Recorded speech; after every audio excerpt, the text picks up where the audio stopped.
अब से कुछ देर पहले विदेश मंत्री एस जयशंकर ने संयुक्त राष्ट्र महासभा को संबोधित किया। भारत के विदेश मंत्री ने दुनिया के मौजूदा हालात का जिक्र किया और दावा किया कि दुनिया अभूतपूर्व तनाव के दौर से गुजर रही है और कई हिस्सों में चल रहे संघर्ष को खत्म करने का रास्ता कूटनीति और बातचीत ही है। खालिस्तानी आतंकवादी हरदीप सिंह निज्जर की हत्या के मुद्दे पर भी भारत पर जो अनर्गल आरोप लगाए जा रहे हैं, अब वो कनाडा देश घिरता जा रहा है। कनाडा के प्रधानमंत्री जस्टिन ट्रूडो के बयान पर श्रीलंका ने उसे लताड़ लगाई है और भारत के रुख का समर्थन करने के साथ ही कनाडा को आतंकियों का पनाहगार करार दिया। Some of the terrorists have found safe haven in Canada. Canadian Prime Minister has this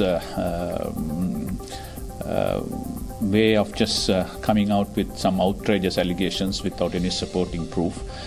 Sri Lanka के विदेश मंत्री अली साबरी ने जस्टिन ट्रूडो को आदतन गैर जिम्मेदार बयानबाज बताया।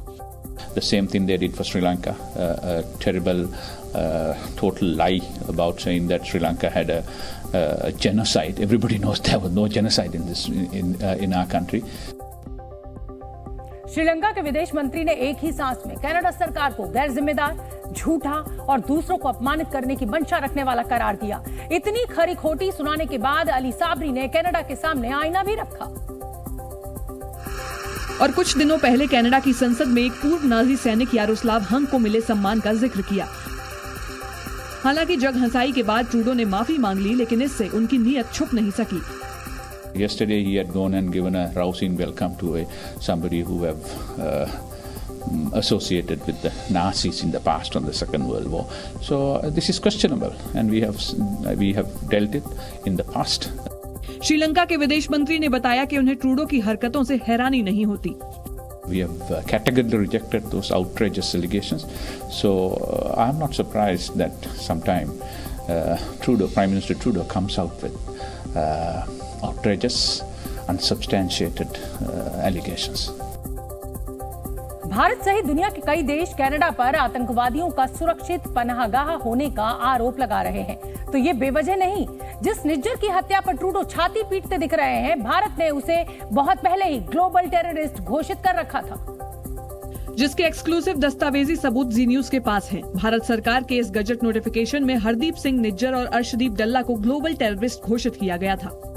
निज्जर और डल्ला को खालिस्तान टाइगर फोर्स का आतंकी घोषित कर गजट नोटिफिकेशन में उनकी करतूतों का ब्यौरा दिया गया, जिसके मुताबिक अर्शदीप डल्ला निज्जर का करीबी है और दोनों का काम कनाडा में रहकर टारगेट किलिंग, वसूली, टेरर फंडिंग, हत्या की कोशिश, अलग अलग समुदायों में नफरत फैलाना और पंजाब के लोगों में दहशत फैलाना बताया गया। जबकि एनआईए की चार्जशीट में दोनों पर इनके अलावा सरहद पार से ड्रग्स और हथियारों की तस्करी के भी आरोप हैं। ये लोग, इसमें से बहुत से ऐसे ग्रुप हैं जो मनी लॉन्ड्रिंग, ड्रग के धंधे कर रहे हैं। इस तरह की भी चीजें रिपोर्ट आ रही हैं पंजाब से। लेकिन इंसानियत का दुश्मन और भारत का मोस्ट वांटेड होने के बावजूद कनाडा निज्जर को पालता रहा और निज्जर टेरर कंपनी बनाकर पंजाब में दहशत फैलाने की साजिश रचता रहा। भारत की जांच एजेंसियों ने खालिस्तानी आतंकवादी संगठनों को पाई के लिए तरसाने की तैयारी अब शुरू कर दी है। बताया जा रहा है कि कश्मीर में हुई कार्रवाई की तर्ज पर खालिस्तानियों की विदेशी फंडिंग पर कार्रवाई की तैयारी है, जिसमें खालिस्तानी संगठनों और उनसे जुड़े एनजीओ के खातों को खंगाला जाएगा और इन्हें मिलने वाले विदेशी फंडिंग के खिलाफ कार्रवाई की जाएगी। जिन संगठनों के खिलाफ कार्रवाई की तैयारी है उनमें एसएफजे, बब्बर खालसा इंटरनेशनल तो है ही, साथ ही खालिस्तान जिंदाबाद फोर्स, खालिस्तान टाइगर फोर्स के नाम भी शामिल हैं। बताया गया कि खालिस्तानियों के जरिए यूके, कनाडा, यूएसए, ऑस्ट्रेलिया और फ्रांस और जर्मनी से होने वाली विदेशी फंडिंग को भी खंगाला जाएगा और इन पर नकेल कसने का जिम्मा एनआईए, ईडी, एफआईयू और इनकम टैक्स डिपार्टमेंट का होगा। जैसे जैसे खालिस्तान समर्थक आतंकवादियों की कुंडली खंगाली जाने लगी, साजिश की कई परतें खुलने लगी। कनाडा में बैठकर भारत में आतंकी गतिविधियां चलाने वाले अर्शदीप डल्ला के बारे में एनआईए ने एक अहम खुलासा किया, जिसके तार आए दिन पंजाब में सरहद पार से आने वाले ड्रोन से जुड़ते दिखे, जिनसे कई बार ड्रग्स और हथियार बरामद किए गए। एनआईए की जांच के मुताबिक अर्शदीप डल्ला पाकिस्तान में बैठे कुछ गैंगस्टर के संपर्क में है, जिसकी मदद से वो भारत के पंजाब में हथियार भेजता है। इसी वजह से मुंबई के अपराधियों के कई गिरोहों ने डल्ला से हाथ मिलाया और बदले में खालिस्तानी गतिविधियों में शामिल हो गए। एनआईए को जांच में यह भी पता चला कि अर्शदीप डल्ला कनाडा से टेरर नेटवर्क चला रहा है और इसके लिए उसने कंट्रोल रूम भी बना रखा है। खालिस्तानी आतंकी हरदीप सिंह निज्जर की हत्या के मामले में कनाडा के प्रधानमंत्री जस्टिन ट्रूडो की पोल खुल गई है। कनाडा पुलिस के मुताबिक निज्जर हत्याकांड की जांच अभी भी चल रही है। लेकिन निज्जर हत्याकांड की जांच पूरी होने से पहले ही कनाडा के प्रधानमंत्री जस्टिन ट्रूडो ने भारत पर आरोप लगा दिए। कनाडा की पुलिस का कहना है कि निज्जर मामले की जांच अब भी चल रही है। जी मीडिया ने जांच टीम के प्रवक्ता सार्जेंट टिमोथी पेरोटी से बात की। उन्होंने बताया कि निज्जर हत्याकांड में अभी और सबूतों की तलाश जारी है। उन्होंने ये भी बताया कि निज्जर की हत्या को 3 महीने का वक्त गुजर चुका है, लेकिन अभी तक किसी की गिरफ्तारी नहीं हुई है। यही नहीं, इस मामले की जांच में 16 अगस्त के बाद से कोई भी अपडेट नहीं है। मतलब निज्जर हत्याकांड में कनाडा की जांच एजेंसियों के हाथ अब तक खाली हैं। ऐसे में सवाल ये है कि जब जांच पूरी ही नहीं हुई तो ट्रूडो की ऐसी क्या मजबूरी थी कि उन्होंने भारत पर इस मामले में आरोप लगा दिए। कनाडाई जांच agency integrated homicide investigation team Hardeep Singh Nijjar की हत्या मामले की जांच कर रही है। इस टीम ने निज्जर की हत्या में शामिल कार की पहचान भी कर ली है और जांच टीम ने हरदीप सिंह निज्जर की हत्या में शामिल कार की तस्वीर भी जारी की है। सिल्वर कलर की ये कार टोयोटा कैमरी है। कनाडा पुलिस के मुताबिक कनाडा के सरे शहर में कार का चालक हत्या में शामिल 2 संदिग्धों का इंतजार कर रहा था। कार को 121 स्ट्रीट और 68 एवेन्यू के क्षेत्र में पार्क किया गया था। कनाडा पुलिस के मुताबिक निज्जर की हत्या में कुल 3 लोग शामिल थे। पुलिस को 2 बंदूकधारी और 2008 टोयोटा कैमरी के ड्राइवर की तलाश है। जाँच टीम ने लोगों से कार के बारे में जानकारी मांगी है ताकि निज्जर हत्याकांड की साजिश का खुलासा किया जा सके। खालिस्तान मुद्दे को लेकर अमेरिका पर डबल गेम खेलने का आरोप भी लग रहा है। इसके साथ ही ये भी कहा जा रहा है कि खालिस्तानी आतंकी हरदीप सिंह निज्जर हत्याकांड मामले को लेकर अमेरिका जस्टिन ट्रूडो सरकार को भड़काने में लगा हुआ है। ये आरोप इसलिए लग रहे हैं क्योंकि अमेरिका ने कहा है कि निज्जर हत्याकांड मामले में कनाडा के पीएम जस्टिन ट्रूडो के भारत पर लगाए गए आरोपों से वो चिंतित है। What I will say is we are deeply concerned by the allegations referenced by Prime Minister Trudeau. Bharat Canada के रिश्तों में तनाव के बीच अमेरिका निज्जर हत्याकांड मामले में कनाडा का पक्ष लेता दिख रहा है। We remain in close contact with our Canadian partners, as the Secretary said on Friday. एक तरफ जहां भारत ने कनाडा के आरोपों को बेतुका और राजनीति से प्रेरित बताया है, वहीं दूसरी तरफ अमेरिका कनाडा को इस मामले में अपनी जांच को आगे बढ़ाने की सलाह दे रहा है।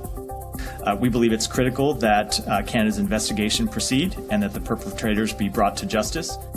इस बीच कैलिफोर्निया का प्रतिनिधित्व करने वाले अमेरिकी सदन के सदस्य जिम कोस्टा ने निज्जर की हत्या की जांच के लिए हाउस फॉरेन अफेयर्स कमेटी में एक आधिकारिक ब्रीफिंग की गुजारिश की है।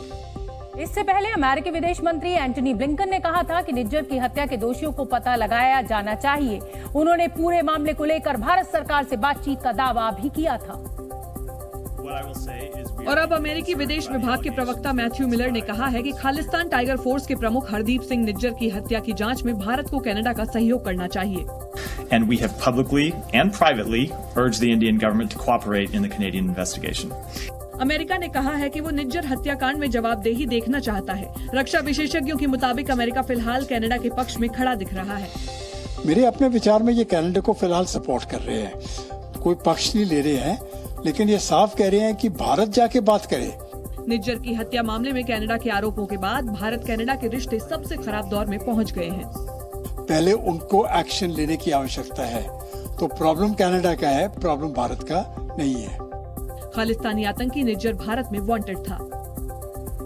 एक तरफ कनाडा के प्रधानमंत्री जस्टिन ट्रूडो भारत विरोधियों को अपने देश में पनाह दे रहे हैं, तो दूसरी तरफ ब्रिटेन के प्रधानमंत्री ऋषि सुनक अपने देश में भारत विरोधी गतिविधियों पर सख्ती बरत रहे हैं। इतना ही नहीं, ऋषि सुनक इस बात का भी पुख्ता इंतजाम कर रहे हैं कि ब्रिटेन में भारत के खिलाफ साजिश रचने वाले लोग सलाखों के पीछे पहुंच जाएं। ब्रिटेन के लेस्टर शहर में पिछले साल हुए हिंदू विरोधी दंगे मामले में 22 पाकिस्तानियों को दोषी करार दिया गया है। लेस्टर में पिछले साल सितंबर के महीने में एशिया कप में टीम इंडिया की जीत के बाद पाकिस्तानियों ने भारतीयों पर हमला किया था। एक मंदिर में तोड़फोड़ की गई थी। भारतीयों के रेस्टोरेंट और दुकानों पर भी पत्थरबाजी की गई थी। इस हिंसा की जांच के लिए ऋषि सुनक सरकार ने 50 अफसरों की स्पेशल टास्क फोर्स को लगाया था, जिन्होंने सीसीटीवी, बॉडी कैम, फोन के 6000 फुटेज खंगाले, जिसके बाद हिंसा में शामिल 22 पाकिस्तानियों समेत 33 आरोपियों पर हत्या की कोशिश, धार्मिक उन्माद फैलाने और अवैध रूप से हथियार रखने की धाराओं में चार्जशीट दाखिल की गई।